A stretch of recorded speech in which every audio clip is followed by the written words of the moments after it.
एक बार की बात है, एक शेरनी ने जंगल में एक बच्चे को जन्म दिया और जन्म देते ही वो उसी जगह पर मर गई। उतने में उधर से कई सारी भेड़ गुजर रही थी। वो शेर का बच्चा जिसने अभी अभी दुनिया में कदम रखा था, वो उन भेड़ों के साथ मिलकर चला गया।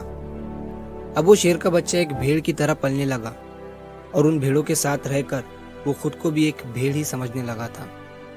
उसने कभी मांस नहीं खाया और वो भेड़ों के साथ मिलकर घास खाने लगा था।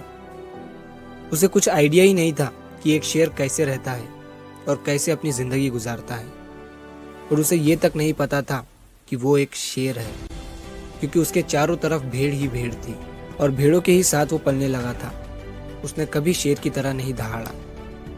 फिर समय गुजरता गया और वो शेर का बच्चा एक यंग शेर बन गया।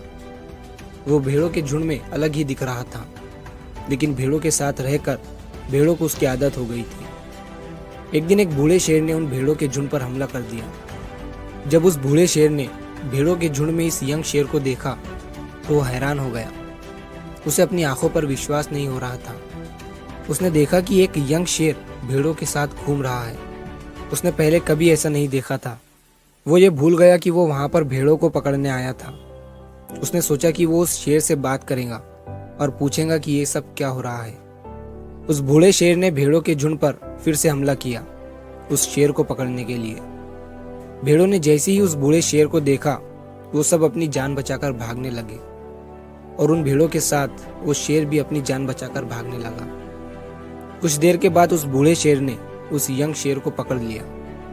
बूढ़े शेर ने उस यंग शेर से कहा, अरे बेवकूफ, तू मुझे देखकर भाग क्यों रहा है? यंग शेर ने रोते हुए कहा, प्लीज मुझे छोड़ दो, मैं एक साधारण सा भेड़ हूँ, मुझे जाने दो। वो उस बूढ़े शेर को देखकर एक भेड़ की तरह कांप रहा था। बूढ़ा शेर ये सुनकर हैरान हो गया और वो समझ गया कि यहाँ पर क्या हो रहा था। वो बूढ़ा शेर उस यंग शेर को एक नदी के पास लेकर गया। यंग शेर वहां से भागने की कोशिश कर रहा था, लेकिन बूढ़े शेर ने उसे नदी की तरफ धकेलते हुए कहा कि अपने आप को इस पानी में देखो। नदी का पानी पूरी तरह से शांत था।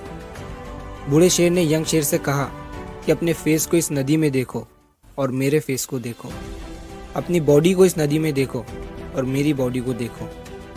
उस यंग शेर ने डरते हुए अपना फेस नदी में देखा, और जैसे ही उसने अपना फेस नदी में देखा तो वो हैरान हो गया। उसने देखा कि वो एक भेड़ की तरह नहीं, बल्कि एक शेर की तरह दिखता है। वो रियलिटी को समझ गया कि वो एक भेड़ नहीं, बल्कि एक शेर है, और एक सेकंड के अंदर ही उसने एक शेर की तरह दहाड़ा। उसकी दहाड़ सुनकर पूरा जंगल कांप गया। उसने अपने आप को पहचान लिया, अपनी पावर्स को पहचान लिया, और तभी उसने अपने आप में एक ऐसी एनर्जी महसूस की जो उसने आज से पहले कभी नहीं की थी।